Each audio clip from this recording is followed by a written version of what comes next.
rupture avec le péché. 1 Pierre 4, 1-6.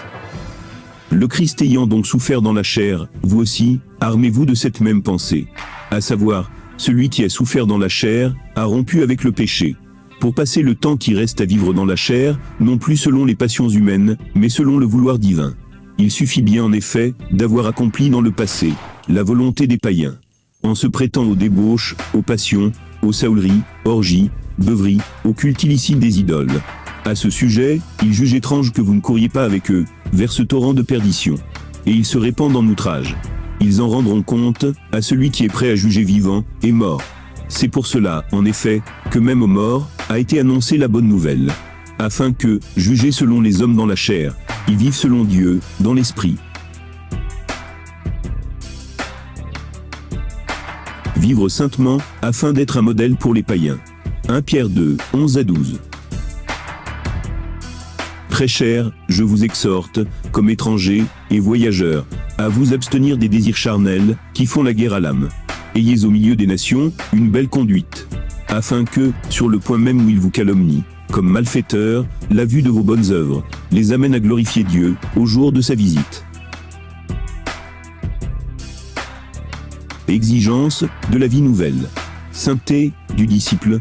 1 Pierre 1, 13-21.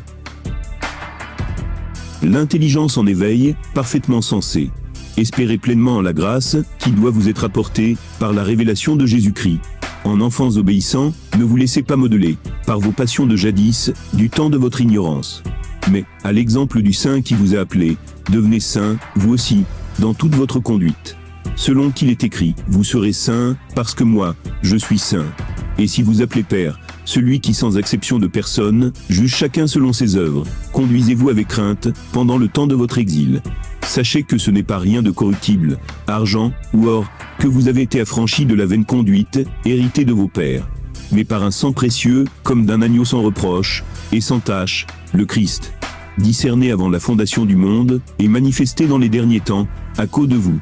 Par lui vous croyez en Dieu, qui l'a fait ressusciter d'entre les morts, et lui a donné la gloire. Si bien que, votre foi soit en Dieu, comme votre espérance. Recevoir la parole de Dieu, et la mettre en pratique. Jacques 1, 16-27. Ne vous égarez pas, mes frères bien-aimés. Tout don excellent, toute donation parfaite, vient d'en haut, et descend du Père des Lumières, chez qui n'existe aucun changement, ni l'ombre d'une variation. Il a voulu nous enfanter, par une parole de vérité, pour que nous soyons, comme les prémices de ses créatures.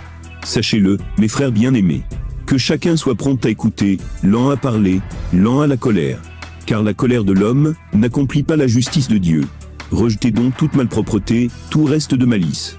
Et recevez avec docilité, la parole qui a été implantée en vous, et qui peut sauver vos âmes.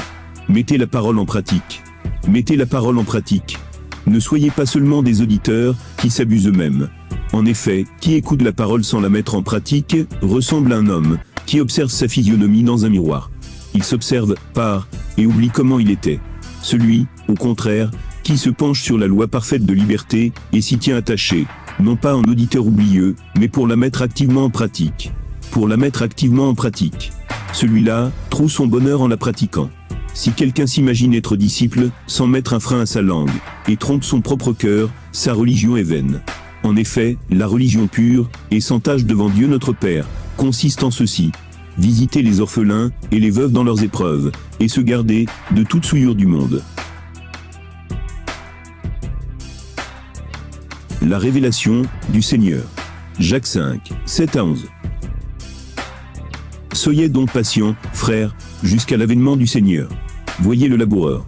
Il attend patiemment le précieux fruit de la terre, jusqu'aux pluies de la première, et de l'arrière-saison.